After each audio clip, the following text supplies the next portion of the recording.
Bonsoir, chers téléspectateurs. Je vous salue en cette soirée. Nous allons aborder aujourd'hui un thème plus particulier, un thème qui a marqué l'actualité tchadienne. Je suis le correspondant de médias. Je m'appelle Morna Maïra Anthony. Je voudrais vous relever tous les axes possibles par rapport à l'information qui a marqué l'actualité tchadienne. Je suis à N'Djamena au Tchad.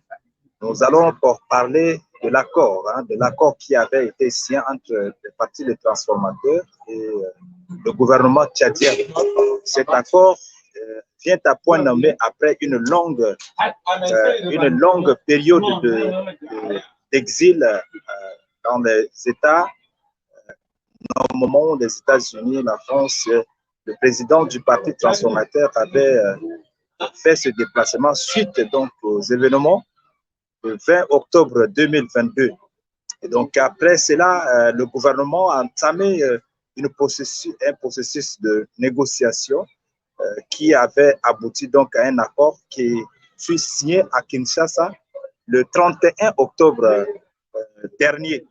Et cet accord était possible parce qu'il y avait un mandat d'arrêt international lancé contre le président du parti Les Transformateurs. Et sans cet accord et son retour au pays pour entamer le processus électoral serait un peu difficile. Raison pour laquelle aujourd'hui le président des transformateurs est rentré au pays suite à cet accord. Pour donner suite à l'accord de Kinshasa, qui est un accord de réconciliation dans le cadre de la réconciliation qui nécessite trois parties. Le président du parti des transformateurs. Transition a dû donc lui-même prendre les choses en main du côté de la transition. Nous, à la tête du parti des transformateurs, avons pris les choses en main. Et puis le président Félix Tshisekedi a pris les choses en main. Donc c'est ces trois parties-là qui aujourd'hui sont réunies grâce à l'envoyé spécial du président facilitateur. Nous sommes venus à la fois pour donner suite à cet accord et pour dire notre disponibilité en tant que transformateur, à mettre sur la table les solutions qui aideront ce pays, qui aideront à résoudre les questions que les Tchadiens se posent au jour le jour pour permettre à ce que notre pays soit capable d'avancer sur la question de la sécurité et aussi avancer sur la question de développement qui va de pair avec la démocratie. Le deuxième point important, c'est aussi de rappeler que la suite de la transition, d'une certaine manière, aura besoin des copilotes. Le peuple est copilote dans une transition. Le chef de la transition existe, le peuple en tant que copilote. Et nous sommes un peu les porteurs de l'écho de ce peuple-là qui voudrait que, allez, il y a eu un décollage, qui a eu des zones de turbulence. Un décollage en 2021, des zones de turbulence en 2022, mais il faut garantir un atterrissage en douceur à l'aéroport de la démocratie pour un retour ordonné à l'ordre constitutionnel qui permettra donc que demain, les Tchadiens choisissent leur président, leurs sénateurs, leurs députés, capables de répondre à leurs demandes. Donc voilà autour de quoi les échanges ont été menés aujourd'hui. Donc c'est une réintroduction officielle qui permet que nous allons continuer.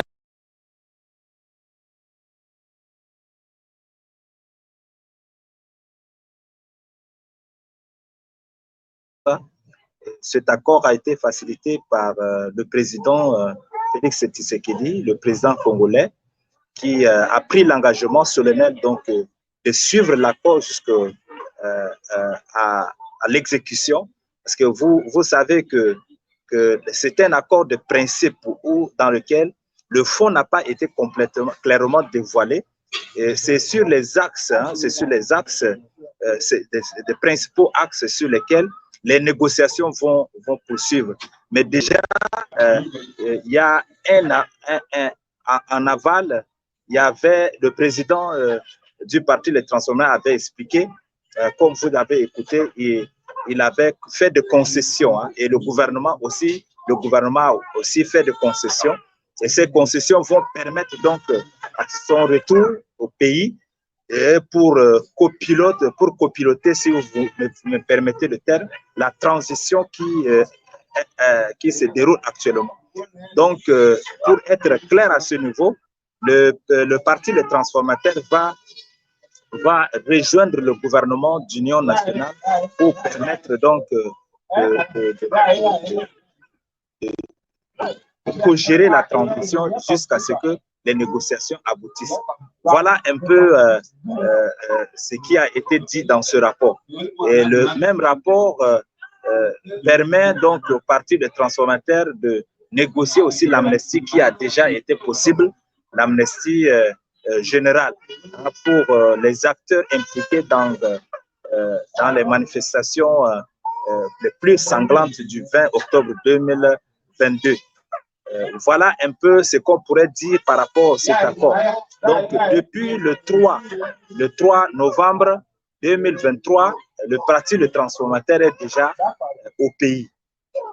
Vous verrez qu'il y aura un meeting également qui a été organisé, que nous allons peut-être progressivement entamer. Et vous allez écouter ce que Masra, le docteur Masra, le président du parti des transformateurs, avait dit lors de ce meeting, qui est appelé le meeting de réconciliation du peuple avec le gouvernement de l'Union nationale. Et donc, sans plus tarder, nous allons entamer, si possible, ce qui concerne donc son meeting du 19 de ce mois, du 9, un dimanche, qui était organisé au Ballon de l'Espoir.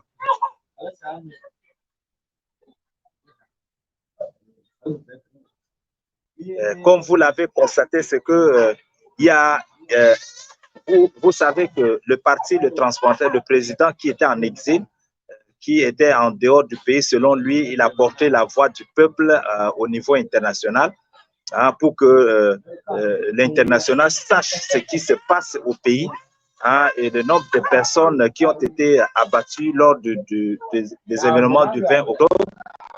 Donc, il est temps pour lui de rentrer. Et vous savez que s'il rentre, il y aura un accueil, un bain de foule.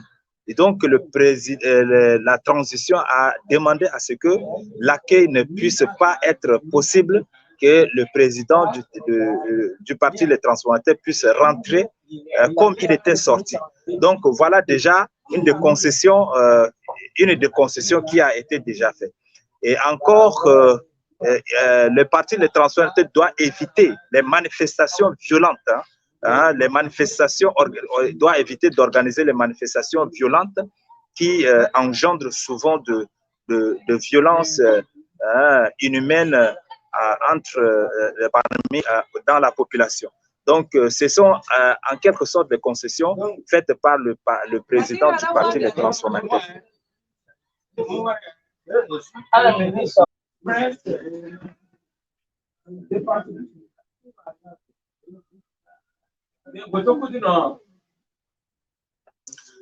Voilà. Le détail, comme je l'avais annoncé, vous savez que le fond de l'accord n'a pas encore été complètement dévoilé, mais c'est un accord de principe qui est axé sur 3 axes, qui est assis sur 3 axes. Le premier axe entame la question donc de libération immédiate de tous les militants, les transformateurs qui ont été arrêtés depuis l'événement du 20 octobre 2022 et jusqu'à l'heure où le président du parti Les Transformateurs annonçait son retour. Il y avait également quelques militants qui ont été arrêtés. Et donc, le premier axe consiste donc, c'est un appel lancé par le parti des transformateurs de libérer tous ces détenus, tous ces militants, avant qu'ils ne puissent rentrer. Donc, le premier axe, comme je disais, c'est un axe, c'est une partie qui consiste, qui résume en quelque sorte les concessions faites par le parti de transformateurs pour l'aspect d'accueil, que l'accueil de la population ou des militants ne serait pas possible, mais que les militants qui arrêtés soient libérés immédiatement. Le Le deuxième accord, c'est que l'accord parle de l'amnistie qui est demandée à l'égard des militants de transformation qui est condamné et gracié en 2022 hein, suite à l'événement du 20 octobre. Donc, vous savez que l'avantage est que ces militants qui avaient des casiers judiciaires salis, l'amnistie permettra à ces gens-là de blanchir en quelque sorte leur casier judiciaire pour leur permettre hein, de se jouir donc de leur vie politique, civique, etc. Parce que vous savez que ces militants, s'ils avaient des ambitions à être candidat à la députation, à être candidat donc à la commune, être candidat partout sur dans la vie politique, ce ne serait pas possible parce qu'ils avaient un casier judiciaire qui était complètement saturé. Et le troisième axe consiste donc au parti le transformateur de copiloter hein, la transition actuelle. Et donc, cette transition doit être l'affaire de tout, l'affaire du parti les transformateurs et du gouvernement d'union nationale. Donc, d'ici quelques temps, vous allez voir que le parti les transformateurs va rejoindre le gouvernement de transition pour être copilote, parce que c'est un accord du peuple. Hein, il avait déclaré lors de son meeting que c'est un accord du peuple et c'est le peuple qui serait le copilote de la transition jusqu'aux élections futures. Voilà un peu. Le troisième axe est principalement axé sur, comment on appelle, l'amnistie, comme je disais. Et donc, voilà un peu les axes qui consistent, qui articulent même le rapport, cet accord de principe en lieu, qui ouvre encore, le troisième axe ouvre les possibilités de négociation qui vont poursuivre jusqu'à à ce que la demande du peuple et le besoin donc de vivre dans la paix puisse être satisfait de manière la plus totale. Donc, l'exécution est ici suivie par le président congolais, Félix Tshisekedi, qui est désigné comme facilitateur hein, de la zone CEMAC, CAC, je m'excuse, pour le cas du Tchad. Donc, voilà un peu en grosso modo ce que je pourrais dire comme détail concernant l'accord de principe signé entre le gouvernement tchadien et le parti des transformateurs.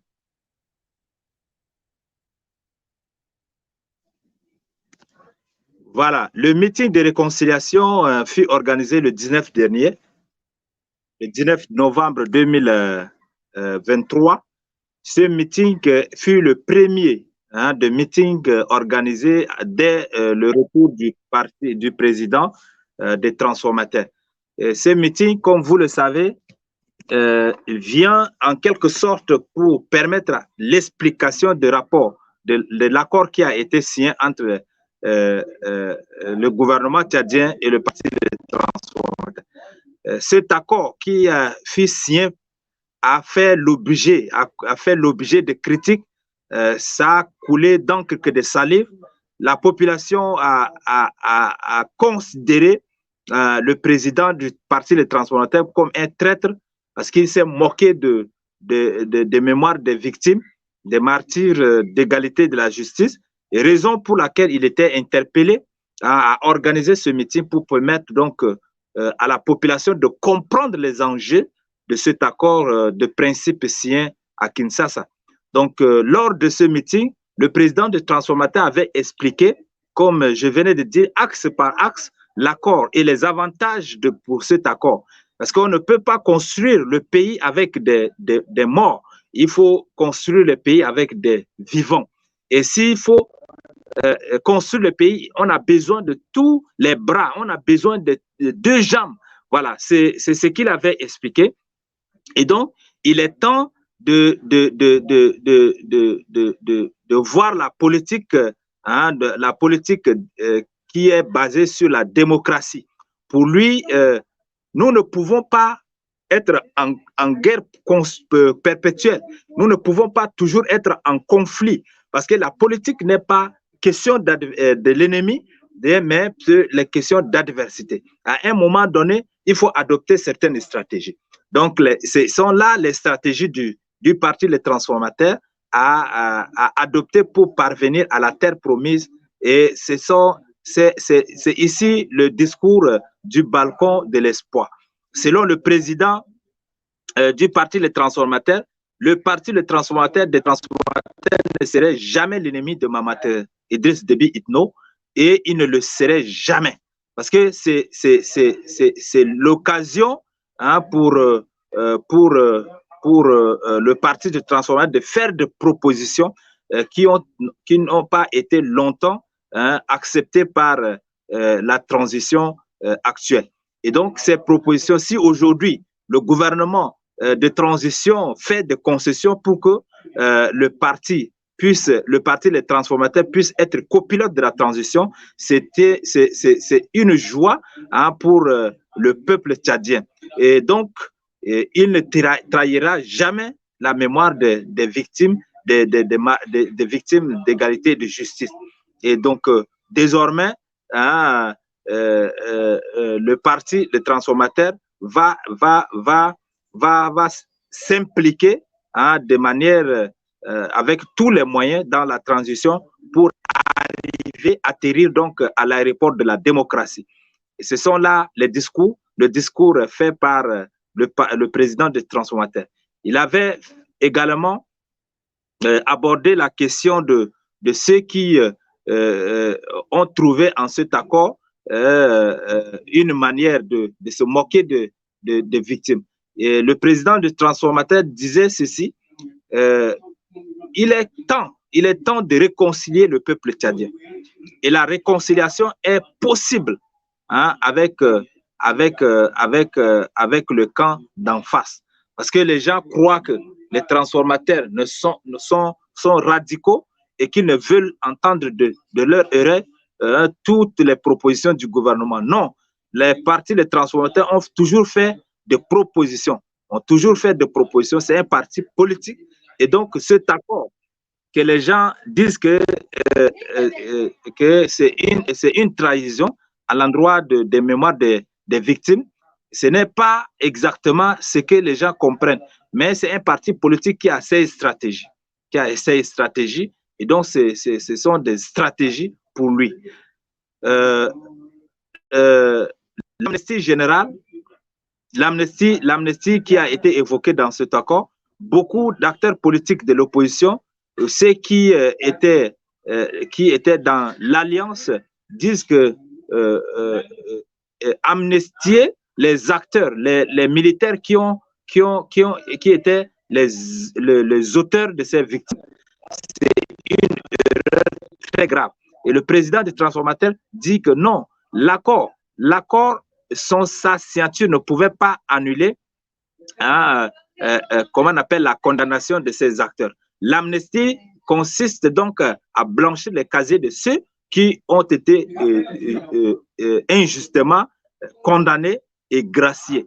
Mais l'amnistie ne concerne jamais un acteur donc au crime de guerre ou crime de génocide ou crime contre l'humanité. Ce sont là des infractions imprescriptibles et aucune signature d'un homme politique ne peut les annuler. Donc, il était très clair sur ce débat. Voilà un peu l'objet, ce qui a marqué en quelque sorte le temps fort de son meeting du 19 novembre dernier.